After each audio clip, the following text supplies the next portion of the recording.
Hi hello welcome to wild wolf TV భూమి. ఈరోజు మనతో పాటు ఉన్నారు ఒక గొప్ప వ్యక్తి. 30 సంవత్సరాల అపార అనుభవం రియల్ ఎస్టేట్ రంగంలో ఉంది. వారెవరో కాదు, డాక్టర్ నంది రామేశ్వరరావు గారు, founder and CEO of realtor oxygen. వారితో మనం ఈరోజు మాట్లాడదాం. హలో సార్, నమస్తే. నమస్కారం. ఎలా ఉన్నారు sir? Good, fantastic. On top of world. Top of the world. మీతో చేసి నేను ఈ టాప్ ఐ వాస్ ఆ feeling. Top of the world అంటే ఒక చిన్న ఎగ్జాంపుల్ చెప్తాం బిఫోర్ వి స్టార్ట్. కరోనాలో yes sir, మాకు యాక్చువల్లీ వీఆర్ కేవీ కేంద్ర విద్యాలయ స్కూల్లో చదువుకున్నాం, army, defence, navy, air force. Okay. మేము ఆ కేవీ గ్రూప్ అని ఒక 60 మంది ఉన్నాం across the globe. Hyderabad, Pune, Vizag అవన్నీ. So every month second Saturday night 9 to 12 జూమ్లో, గూగుల్లో కలుస్తాం. వావ్. మా ఫ్రెండ్స్ అందరూ కూడా చిన్ననాటితనానికి వెళ్ళిపోతాం. అయితే కరోనాలో ఒకడు అడిగాడు, ఎలా ఉన్నారా అని. ఫ్రెండ్స్ అంటే ఎరా అనుకుంటారు. టాప్ ఆఫ్ ది వరల్డ్ అంటే మేమంతా ఇక్కడ బాధపడుతుంటే నువ్వు టాప్ ఆఫ్ ది వరల్డ్ అన్నాను. అది మీరు ఆ మాట అంటే గుర్తొచ్చింది నాకు. So top of the world అన్నాను, చాలా గట్స్ ఉండాలండి కరోనా టైంలో. టాప్ ఆఫ్ ది వరల్డ్ అనే విషయం ఎందుకంటే ఉన్నప్పుడు మనం ఉన్నదని చెప్పం, మనం ఇండియాలో లేనప్పుడు లేదని ఏడుస్తాం. లేనప్పుడు ఉన్నప్పుడు ఒకలాగే ఉన్నవాడే మనిషి. That's true. అవును సార్. ఈరోజు డబ్బు ఉందని ఎగిసి పడకూడదు, డబ్బు లేదని కింద పడిపోకూడదు. ఎదిగిన కొద్దీ బతకమని నా ఆటోగ్రాఫ్లో ఆ పాట నాకు చాలా ఇష్టం. మౌనంగానే అది చాలా మీనింగ్, చాలా డెప్త్ ఉంది. That's true sir. So real estate రంగంలోకి వస్తే మన కొత్త సీఎం రేవంత్ రెడ్డి గారు స్టేట్ని అర్బన్, సబర్బన్, రూరల్ ఏరియాస్ కింద డివైడ్ చేశారు.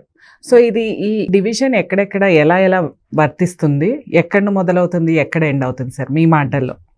ఇది చాలా typical strategy use by our new CM. ఎందుకంటే పాత గవర్నమెంట్ ఒక ఎంటైర్ తెలంగాణలో కొన్ని జిల్లాలు ఉన్నాయి, ఓకే, ఒక పర్టికులర్ ఏరియాలో ఫోకస్ చేశారు.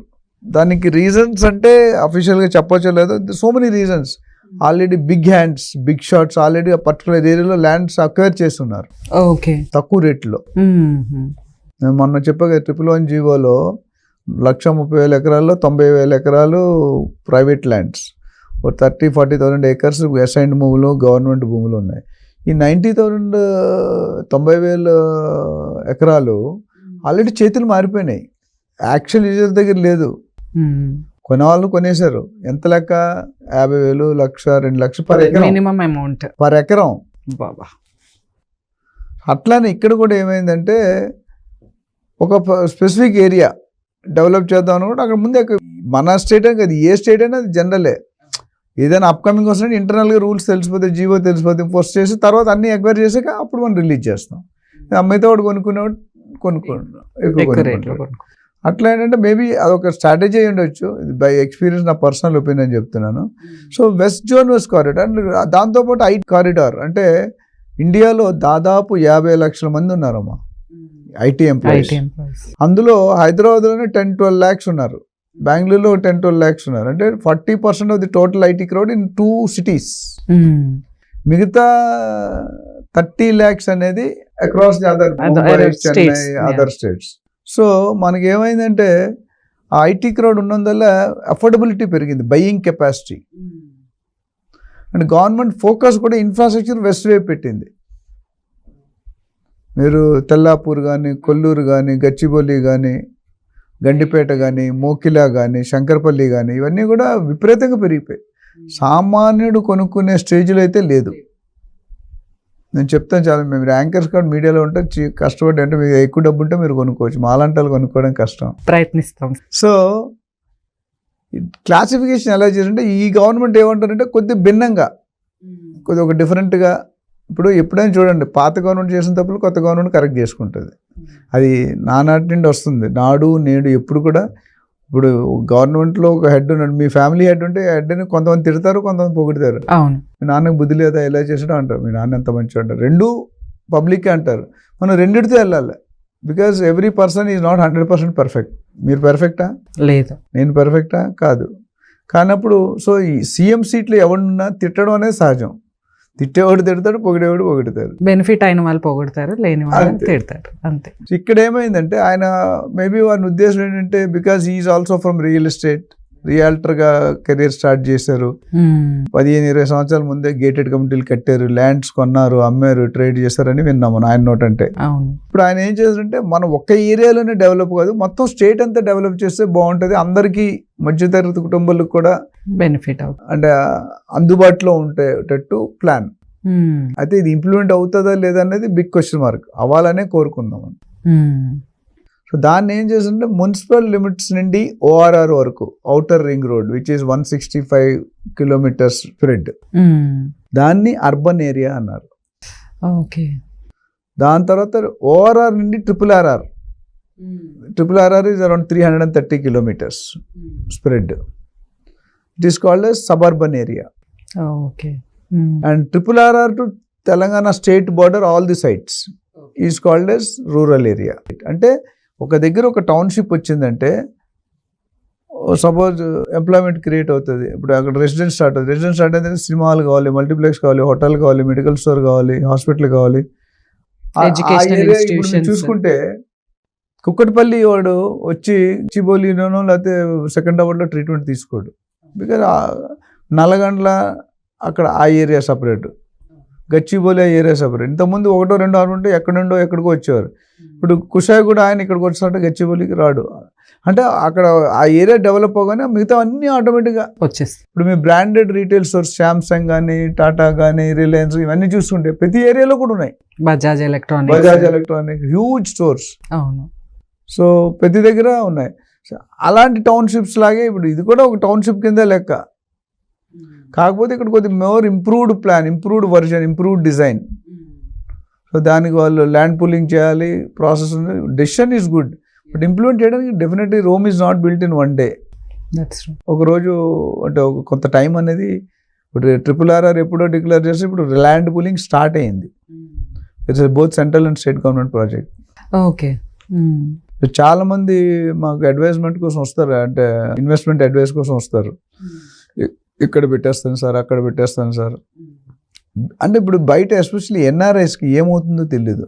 Out side Hyderabad, out side Telangana వాళ్ళకి తెలియదు. ఏపీ తెలంగాణ కొద్దిగా ఇటు ఉంటాయి కానీ మిగతా వాళ్ళు ఎవరికి తెలియదు what are the latest develop.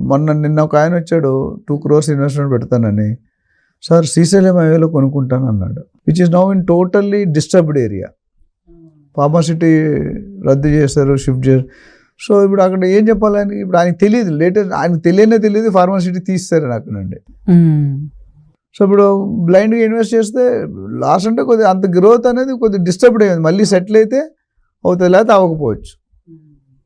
ఇప్పుడు మీరు ఇందాక అడిగారు విజయవాడ హైవే ఏమైంది, వరంగల్ హైవే ఏమైంది, కోంపల్లి హైవే ఏమైంది, మేడ్చల్ హైవే ఏమైంది. అసలు ఈ మాటల్లోకి ఎందుకు రావంటే అక్కడ జరగాల్సిన అభివృద్ధి జరగలేదు.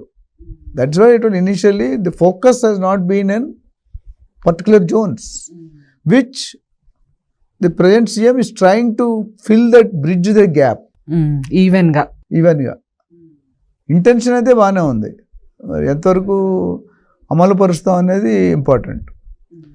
సో ఏరియాస్ వల్ల ఏమవుతుందంటే గ్రోత్ కారిడార్ అయిపోయింది. ఇప్పుడు ORR to triple R is growth. Any investment ఓఆర్ఆర్కి ఎన్నో ప్రాబ్లం, ట్రిపుల్ ఆర్ఆర్కి అటు కానీ ఇటు కానీ 3-4 కిలోమీటర్లు హ్యాపీగా గ్రో అయిపోతుంది మార్కెట్.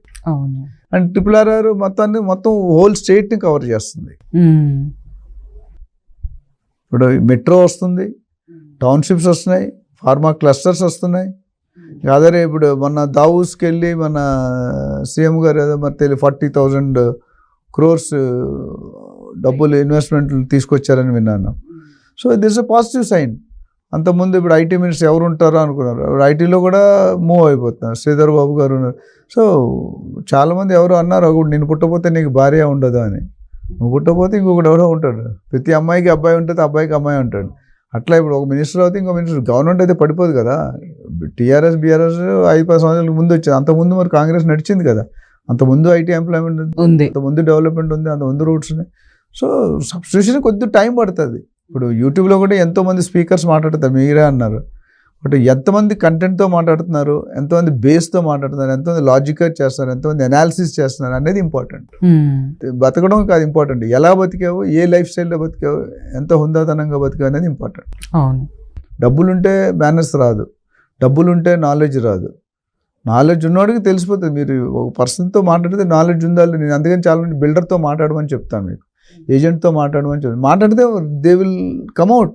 ఎస్, వాళ్ళు ఇచ్చే బాడీ లాంగ్వేజ్, వాళ్ళు ఇచ్చే ఎక్స్ప్రెషన్ దాన్ని బట్టి ఉంటుంది. ఎంత కాన్ఫిడెన్స్ తో ఎంత చెప్తున్నారని. కాన్ఫిడెన్స్ చెప్తారు, ఎంత నాలెడ్జ్. నేనేమంటాను, నేను ఎవరైనా ఏజెంట్ పెట్టుకుంటే ఈ ఏరియాలో నువ్వు గత 5 సంవత్సరాలు ఎన్ని ట్రాన్సాక్షన్ చేసావు అంటాను.